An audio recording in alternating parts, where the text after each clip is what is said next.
Insights with Terri Ep.117, a weekly look through the eyes of predictive astrologer Terri Ep.117.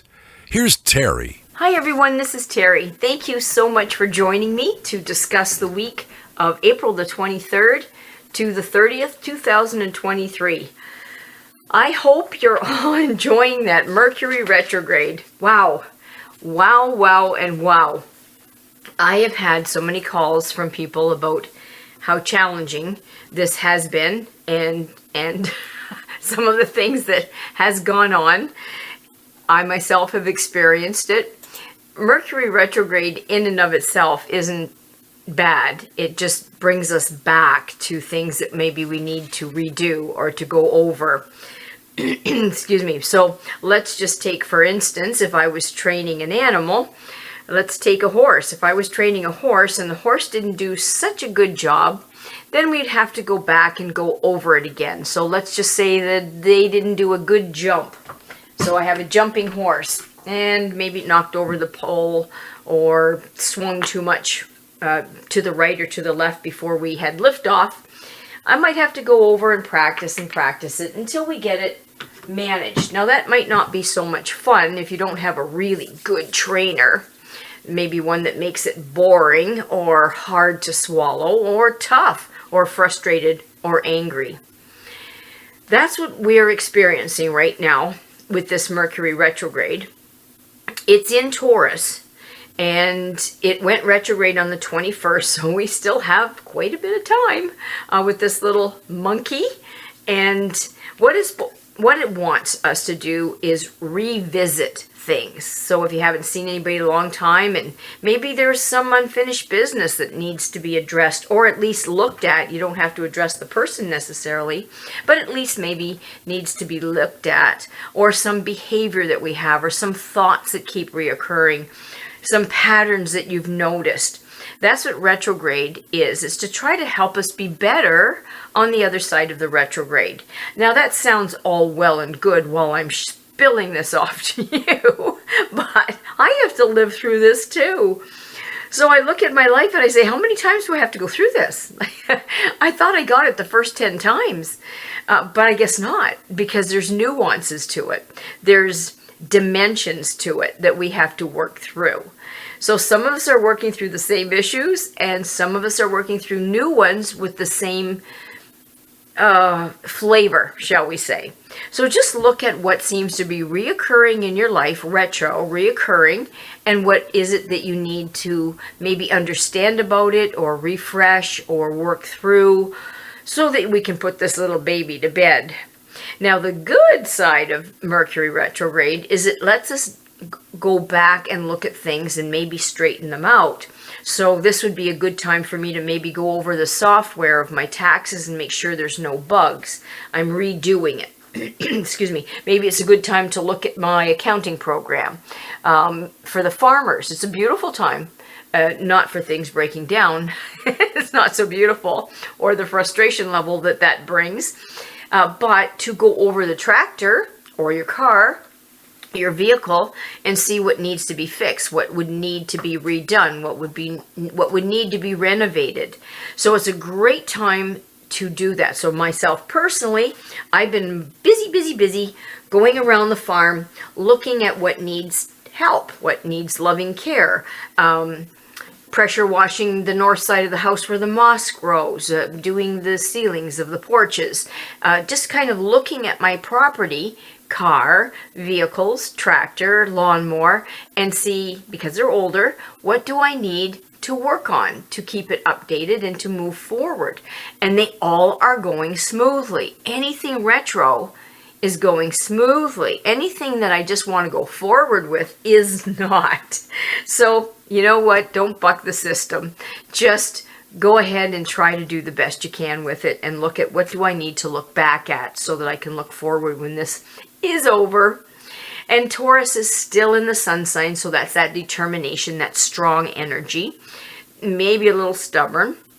Venus is still in Gemini, and that's the conversation that's maybe winning over the love of our life with witty conversation and the object of our affection to show and display how much we know and demonstrate our very diverse interests and how interesting we are.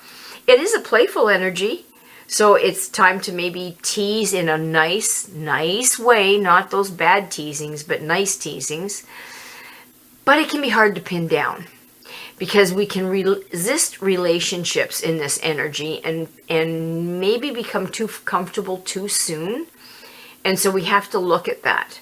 We have to look at what is stimulating, what makes us feel stimulated, what makes us feel like the conversation was worth it. This is not a time that we tolerate well the same stories over and over and over again, beating them to death. Oh my God. What is really appreciated is a lightheartedness, a humor, willingness to talk, not endlessly, maybe about the relationship. Maybe if you have a partner or a friend that isn't really in a place that talks or shares, this would be a time to maybe you could get to the bottom of things, possibly.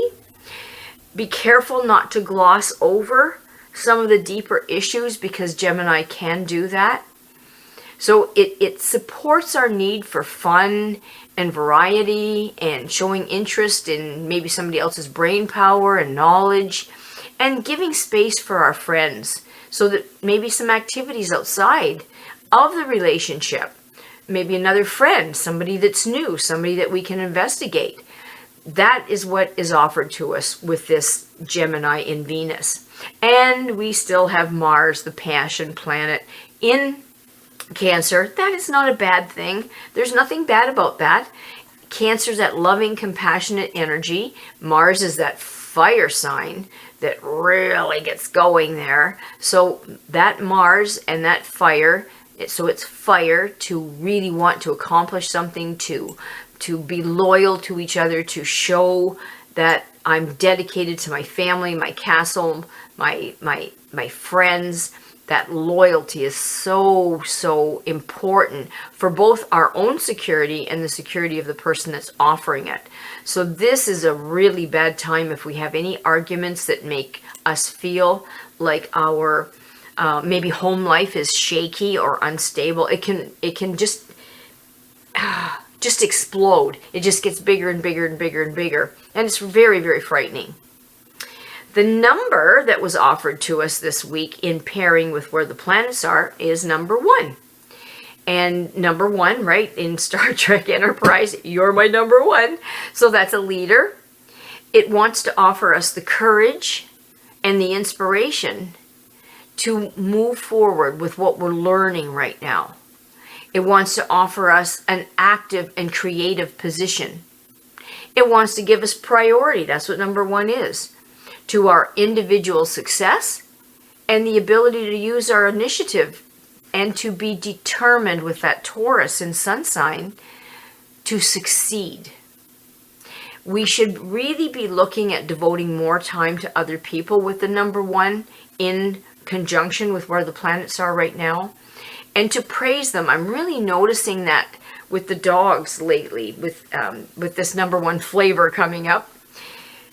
Today, working with many clients and their dogs, I noticed that the dogs were thriving, were gobbling up, were sponging up that praise. So if somebody said, "Who's a good boy? You're a good boy. Didn't you do it? Oh, what a wiggle bum. What a wiggle bum." And so people are the same. Many of us don't get what we need in inspiration from our friends, but praise, sincere praise, not fake. Fake is too fake. But sincere praise, to look at somebody and say, "This is what I really like about you. You know, I've noticed that you do this all the time, and I find that so inspiring." So be honest, but find something that you like about the people around you and make sure that you help them to feel good. One of the downsides with number 1 in this area is to be domineering. So it could be a domineering energy. So I'm finding that with the animals again. There's a tendency for biting this week. There'll be a tendency for biting next week too. To not be dominated. No, you're not taking that toy from me. No, no, no, no. Even my turkey and I had a little bit of a conversation there. Mr. Tom, he's not like my other Tom turkey. My other Tom turkey was a real gentle soul. This Tom, to his credit, will protect his women, but he's decided that they need protection from me. So every time I go out there to feed the turkeys, he's on me. He's trying to show me. He's trying to dominate me. I'm not having it. I'm not going to be afraid of a turkey. So we've had our little spats here and there. So far, I have won them all. He's only 40 pounds. I'm not. I'm not going to tell you how much I weigh, but I'm not. So I should be able to control some of the energy here. But he's trying to dominate me, and I'm noticing the dogs doing the same thing to each other. Even the little puppies trying to dominate the other young puppy. I'm noticing dogs that are normally soft coming in here a little weak, and they're trying to dominate a little bit because they don't want to be at the bottom of the pack anymore. And this is a good chance to do it because you can feel the energy. Number 1 offers an opportunity to look at good management skills. We can look at that with our politicians. We can look at that with our bosses. We can look at that with ourselves. What, if you're in management or you have to work with people, what skills do you have? And being honest about it. And we really would like to achieve glory and high praise. It's just part of being number 1. I'm number 1, you know. So it would feel good if somebody told us that we were doing something well. And as I said, the weaknesses can be domineering. It can be maybe a little bit of superiority type of attitude, stubbornness. We've got that bull. The bull is supposed to be determined, not stubborn, but they're both. And maybe a little hesitancy in having difficulty in finding our own way, not somebody else's way, but our way. And maybe feeling like we're not getting enough help and support from others. Well, maybe we need to be clearer and ask. And number 1, can be lonely. So if you're feeling that, reach out. Don't be afraid to ask. Don't be afraid to maybe say to somebody, I'm not in a good place.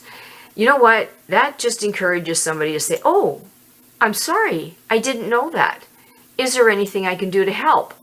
And so maybe you will have some idea of how they could help you. I got to figure this out myself, but thank you so much for supporting me and asking, and I really appreciate you letting me say that in a safe environment. So we can help each other that way. Health-wise, some of the things that we have to be careful of this week is we are going to maybe have some vulnerabilities in the shoulder areas, the arms, the hands, the lungs, the bronchial tubes. All of that area is going to be a little bit vulnerable. So if you're vulnerable in that area, it's going to give you a bit of a zing. Stomachs may be a little bit tender through the middle of the week. I'm noticing it in my dogs. I'm having little doggy throw-ups in the morning. Even took one to the vet because I wasn't sure. So little upset tummies for the middle of this week. So just maybe eat lightly or eat something that's not so hard for your stomach to work with. And then towards the end of the week, going into the beginning of next week, the vulnerable parts will be blood pressure, blood circulation, heart, and aorta. So if you're weak in those areas, pay attention to that. It's going to be really, really important. On Tuesday, the moon moves into Cancer. And when that pairs with the Cancer in Mars that's already there, we will be very, very susceptible to wanting our family around us, to enjoy the loyalty and the good feelings that family gives us. I have already prepared for that, and I'm going to have my family over on Monday night, just like a potluck dinner, just share some forks and knives and some food that everybody brings and just catch up. It's a family-oriented time about the middle of the week. So if you get to do it, fine. If you get a chance to do some stuff around the house, gardening, it's homebody. It's just homebody. So you'll feel good using the pressure washer and getting the porch all nice and ready for visitors, and just making your home a place where people like to come and relax and be enjoyed, and you can enjoy them. So that's what we have for this. I really thank you so much for joining me on this journey. I know time is precious for everybody, and I can't thank you enough to take your time to spend with me. If you would like a reading for yourself, so I can focus on you alone, don't hesitate to call or text 519-726-6699, or you can email me at terri.coutts@gmail.com. I appreciate any of it. So if you want your own private reading, or you want your dogs looked into, don't be a stranger. Don't want you to be a stranger. And I want to take this opportunity to thank Charlie O'Brien for putting us on Spotify, on Apple iTunes, on Amazon Music Podcasts, on SoundCloud, and YouTube. He gives me the link. I post it on Facebook. So if you need that link, just keep looking on Facebook and it'll be up there. He also has made a website for me, www.terriworld.com, where he has archived 4 or 5 of the last podcasts if you feel the need to catch up, or just go over it if you've missed any at all. And if you have any computer needs or anything that he can help you with, Google Charlie O'Brien. He's really good at technology and photography. He takes some amazing pictures. Thanks again, everybody, for your time. I hope you have a wonderful week. Make use of this retrograde. Be very careful driving. Hopefully, we'll talk to each other next week. Bye for now. Thanks for listening to Insights with Terri Coots. Visit Terri's website at terriworld.com. TERRI world.com.